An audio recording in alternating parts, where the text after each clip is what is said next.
프랑켄 제국은 쇠퇴하고 교황청은 부패 수동으로 빠져들자 설상가상으로 교회 분열이라는 악재가 발생했습니다. 교회 역사상 최초의 대분열인데요. 바로 동서방교회의 분열이죠. 이 파탄의 안개 속에서도 작지만 쇄신의 몸짓도 역시 일어났습니다. 수도원을 통한 정화의 노력인데요. 이 시간에는 동서방교회의 분열과 수도원을 통한 개혁운동의 시원지, 바로 꿀루니 수도원을 소개합니다. 레오 9세가 로마의 교황으로 있을 때에 콘스탄티노플의 대주교는 케룰라리우스였습니다. 레오는 1049년부터 1054년까지 5년간 재위했고요. 대주교인 케룰라리우스는 1043년부터 1058년까지 15년을 재위하고 있었지요. 이들은 서로 적대 관계를 형성해 결국 동서방교회의 분열을 초래한 장본인들입니다. 케룰라리우스는 콘스탄티노플이 언제나 로마보다 못한 대접을 받는 것에 불만을 가지고 있었어요. 그는 콘스탄티노플이 로마처럼 격상되기를 원했습니다. 그것은 곧 총대주교인 자신의 이치가 교황처럼 올라가는 것이기도 했지요. 분리와 독립성 그리고 자신의 이치 고양 등 복합적인 목적을 염두에 둔 총대주교 케룰라리우스는 드디어 서방교회가 가진 의식상의 문제점들을 공격하기 시작했습니다. 케룰라리우스는 교황에게 보내는 서신에서 교황 측이 받아들일 수 없는 총대주교라는 칭호를 자신에게 사용했습니다. 교황은 랭스 공의회를 상기시키면서 전체를 아우르는 총이라는 용어는 오로지 로마 교회에만 적용해야 한다고 상기시켰죠. 전 세계 교회의 우두머리이자 어머니인 로마 교회와 비잔티움의 동등함을 요구하는 것은 무례하고 또 부도덕적인 것이라고 선언을 했습니다. 당시 로마 교회는 라틴어, 동방교회는 히라버를 예식에서 사용했습니다. 언어적인 차이에서 시작되는 몇 가지 다른 예식들은 지역을 고려할 때 불가피하기도 했죠. 케룰라리우스는 서방교회가 성찬에서 무교병, 즉 효모를 넣지 않고 만든 빵을 사용하는 것과 토요일에 금식하는 것, 목졸라 죽인 짐승들의 고기를 먹는 것은 이단적이라고 비난했습니다. 물론 이러한 비판은 자신이 직접 작성하기보다는 불가리아의 대주교였던 오크리다의 레오가 발표했던 선언문을 그대로 인용한 것이죠. 이 선언문의 마지막은 꿀루니 수도원의 개혁의 간명을 받고 교회 개혁을 추진한 로마의 교황 레오 9세의 개혁을 비꼬는 그런 문장으로 끝이 납니다. 왜 일반 신자들을 개혁하려고 하는가? 너 자신들부터 개혁하라 라고 하는 것이죠. 이외에도 필리오케 문제를 재론했고요. 서방교회가 교리적으로 문제있음과 또 성직자의 결혼금지 역시 자연법칙을 위배하는 것이라고 비난했습니다. 이런 내용의 선언문을 서방의 교황에게 보낸 케룰라리우스는 콘스탄티노플에 있는 라틴계 교회들을 폐쇄하고요. 헬라식 예배를 강요했죠. 그리고 불순종하면 조치했습니다. 레오 9세는 물론 강력히 항의했습니다. 로마 교회의 절대적 우위를 다시 재차 강조했고요. 로마 교회가 베드로의 지상 대리권을 가지고 있는 교회임을, 그리고 과거와 마찬가지로 현재와 미래에도 교리상 아무런 오류를 범할 수 없다고 강조했지요.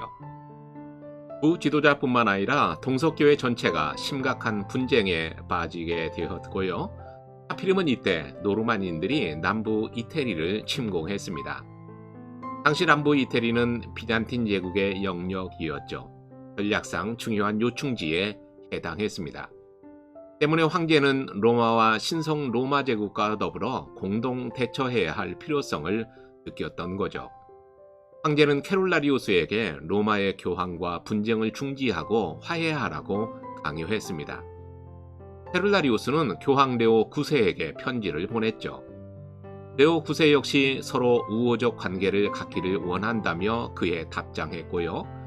그리고 이 문제를 원만하게 해결하기 위해서 3명의 사절을 콘스탄티노플에 파견했습니다. 그중 한 명이 힐데브란트인데요. 힐데브란트는 개혁적 성향이 강한 인물이었죠. 그리고 타협을 모르는 성격의 사람이었습니다. 교황 레오가 파견한 사절들이 바로 동로마 콘스탄티노플에서 활동하고 있는 사이에 로마인들은 비잔틴 군대에 의해서 격퇴를 당했습니다. 정치는 다시 안정이 되었죠.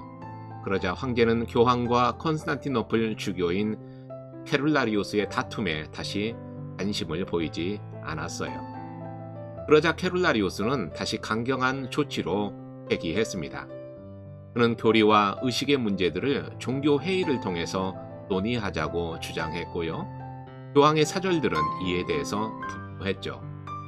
그들은 화해할 뜻이 없는 것으로 보였어요. 이때 갑자기 로마에서는 커다란 변화가 생기는데요.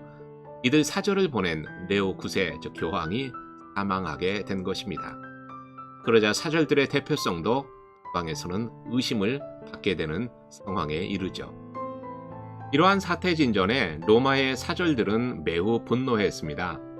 그래서 그들은 1054년 7월 16일 콘스탄티노플의 성 소피아 성당에 들어가서 제단에다가 저주문을 올려놓고 노마로 떠나버렸죠. 저주문에는 이들 모두는 성직 매매자들, 발레리안주의자들, 아리우스주의자들, 도나투스파, 니골라당, 세베리안주의자들, 마니교도, 나사렛 당과 기타 모든 이단자들과 함께 저주를 받을지어다. 악마와 그의 천사들과 함께 저주를 받을지어다. 아멘, 아멘, 아멘 이라고 써놨어요. 그로부터 4일 후, 즉 1054년 7월 20일 같은 장소에서 케룰라리우스는 로마 교황과 그의 추종자들을 이 저주문을 근거로 파문한 거죠. 로마 교회는 더 이상 기독교가 아니라는 거예요. 이제부터 정통 기독교는 동방교회 밖에 없다고 생각했고요. 바로 로마 교회는 동방교회와 아무 상관이 없다고 케룰라리우스는 천명을 했죠. 이로써 케룰라리우스는 자신이 원한 것을 얻은 꼴이 되었습니다. 이것이 기독교 역사상 최초의 분열인 바로 동서방 교회의 분열이고, 그리고 이것이 공식화된 것이죠. 동방과 서방 교회는 공통점과 차이점을 모두 가지고 있습니다. 공통점은 여기 열거된 것과 같은데요. 전통의 권위를 성서의 권위만큼 중요시하고요. 동정녀 마리아를 숭배하죠. 또 성인을 숭배하고 유물과 성상을 숭배합니다. 신앙과 선행을 동시에 또 강조하죠. 자발적 독신과 자발적 빈곤을 강조했어요. 7가지 성례전, 즉 7성례를 지키죠. 세례를 구원의 필수로 보고요. 하체설도 역시 인정했습니다. 죽은 자를 위한 기도와 미사도 인정했죠. 사제가 하나님의 권위로 죄의 용서를 선언할 수 있는 자격도 역시 똑같이 가지고 있습니다. 교회의 제도는 삼중적 제도, 주교, 사제, 부제로 구성되어 있었죠. 그러나 차이점도 분명합니다. 서방은 실제적이며 행정적이고요. 교권과 사제의 권위를 매우 중요하게 여기죠. 하나님과 인간의 올바른 관계에 집중하고 형벌과 보석을 통해서 관계를 개선할 수 있다고 생각했습니다. 반면 동방은 신비적이고 약간 사색적 경향을 가지고 있죠. 서방이 삼위일체를 중요하게 여긴다면 동방은 기독론에 관심을 두고 있는 점이 차이점이기도 합니다. 서방이 성령을 아버지와 아들로부터 비롯된다고 이해한 반면 동방은 아들이 아버지에게서 비롯되는 것처럼 성령도 역시 아버지로부터 비롯된다고 이해했어요. 동방은 필리오케를 인정하지 않은 것이죠. 그 외에도 동방과 서방은 여러 가지 차이점들이 존재했는데요. 서방은 모든 사제의 결혼을 금했죠. 반면 동방은 주교 이상 고위 성직자의 결혼만을 금했습니다. 서방은 세례 시에 물을 한 번만 뿌립니다. 그러나 동방은 세례를 받는 자를 성부와 성자와 성령의 이름으로 3번 뿌리죠. 또한 서방은 무교병을, 반면 동방은 유교병을 먹습니다. 서방은 어린이에게 성찬을 불허했다면 동방은 어린이에게도 성찬을 허용했죠. 서방은 평신도에게 포도주를 건네지 않았는데요. 동방은 빵을 포도주에 찍어서 주었습니다. 서방이 종유식에만 기름을 부었다면 동방은 병이 생길 때에만 기름을 붓고 기도를 했던 그런 차이점도 역시 존재했습니다. 우리는 앞에서 교황청의 부패와 타락을 배웠는데요. 교황 세르기우스 3세로 인해서 도색 정치가 만연하게 될 즈음에 도덕적이고 영적으로 새로운 빛이 일어나기 시작했습니다. 개혁의 앞장서는 수도원이 생겨나게 된 것이죠. 프랑스 아퀴테인에서 일어난 클루니 수도원이 그 대표적 케이스입니다. 클루니는 프랑스 남부 지역인데요. 떼제에서 리옹 쪽으로 약 20여 분 정도 내려오면 볼 수 있는 작은 마을이죠. 이곳에 아퀴테인의 일리엄 공작이 하나님의 영광을 위해서 수도원을 세웠던 거죠. 일리엄 공작은 자신의 돈을 들여서 수도원을 세웠지만 자신의 간섭할 수 있는 권리는 있지 않았습니다. 외부의 영향과 간섭을 배제하고 규율에 따라서 수도원을 운영했고요. 자체적으로 수도원장을 선출할 수 있는 권리와 자유도 역시 수도원 내부에 부여했죠. 그는 설립 초부터 수도사들에게 원장을 선출할 자유를 부여했어요. 그리고 자신은 설립자로서 누릴 수 있는 사육교의 영주로서의 일체의 권리를 포기했죠. 그는 이어서 수도원에 대한 통제권을 교황에게 넘겨주었습니다. 클루니 수도원은 설립 당시부터 귀족의 지배나 주교의 감독권에서 벗어나 그들만의 세계를 구축할 수 있었던 거죠. 클루니 수도원의 이러한 운영 방식은 많은 사람들의 공감을 얻게 됩니다. 그리고 세속 군주들이 선물과 유산을 이 클루니 수도원에 제공했죠. 신분의 기천과 재산의 유무에 상관없이 많은 사람들이 명상과 기도를 하고자 이곳 클루니 수도원을 찾아왔고요. 이곳에 와서 충고와 또 교훈을 구했습니다. 교황청과 또 교황의 타락에도 불구하고 클루니 수도원만은 깊은 영성을 구해 나갔던 거죠. 클루니 수도원은 기본적으로는 성 베네딕트의 계율을 따랐지만 베네딕트와는 달리 수도원을 본부로 여기에 소속된 많은 지혜 수도원들을 설립했습니다. 이들 지혜 수도원은 본부의 행정 지시를 받았고요. 매우 강력한 수도의 단체를 형성했죠. 클루니 수도원은 급속히 증가했어요. 12세기경에는 유럽 전 지역에 약 1,500개가 존재하게 되었죠. PPT에서 보시는 것처럼 붉은 점이 바로 클루니 수도원을 표시하고 있는데요. 유럽 전역에 많이 산재해 있는 것을 확인할 수가 있습니다. 클루니 수도원의 이상은 자연스럽게 유럽 전역으로 확산되었습니다.